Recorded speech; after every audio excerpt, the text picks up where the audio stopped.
Star Bharat पर telecast होने वाला आप सबका super demanded show Radha Krishna की कहानी में आज रात की शुरुआत होगी श्री राधा से, जो कृष्ण से ये पूछती आएंगी नजर कि तो फिर कृष्ण तुमने क्या किया, तुमने आखिर किसकी बांसुरी स्वीकार की।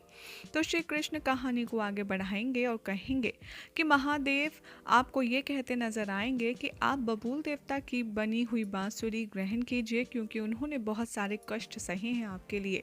तो वहीं बबूल देवता कहते हैं कि नहीं नहीं, आप नारायण महादेव की बांसुरी रख लीजिए, क्योंकि वो तो महादेव हैं।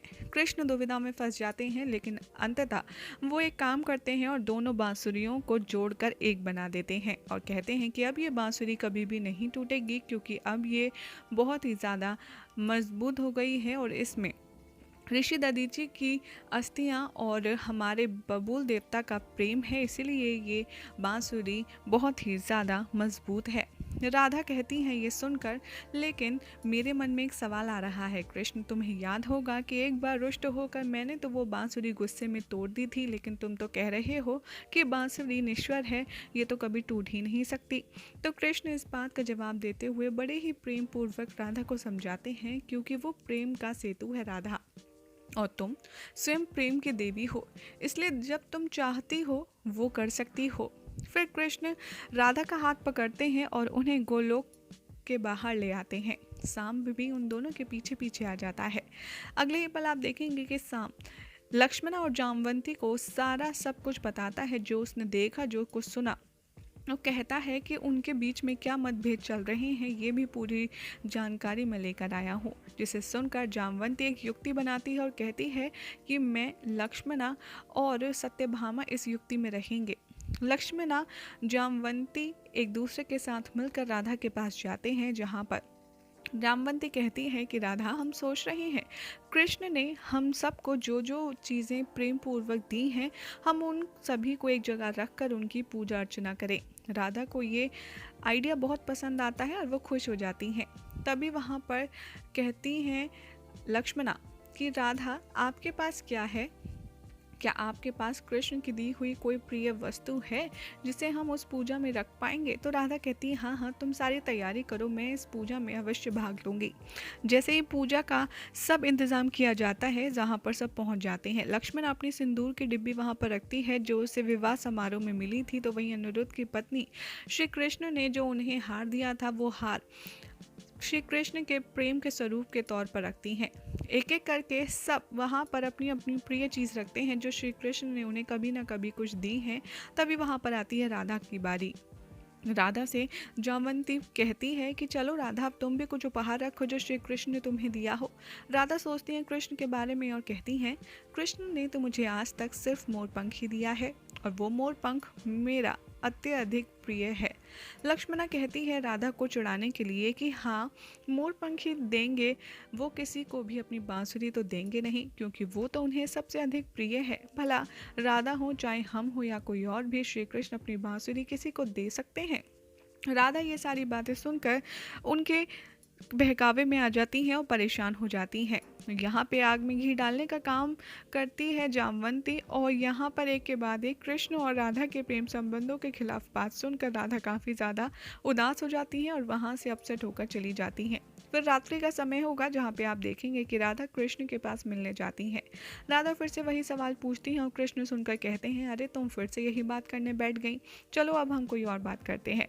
राधा रट लगाती हैं और कहती हैं कि मैं कुछ नहीं जानती कृष्ण, मुझे ये जानना है कि आखिर क्यों तुम्हारी बांसुरी मेरे प्रेम से परे है, क्यों आखिर मेरा स्थान तुम्हारी बांसुरी के नीचे है? बताओ कृष्ण, बताओ, जीवन में तुम्हारे क्या सबसे अधिक श्रेष्ठ है?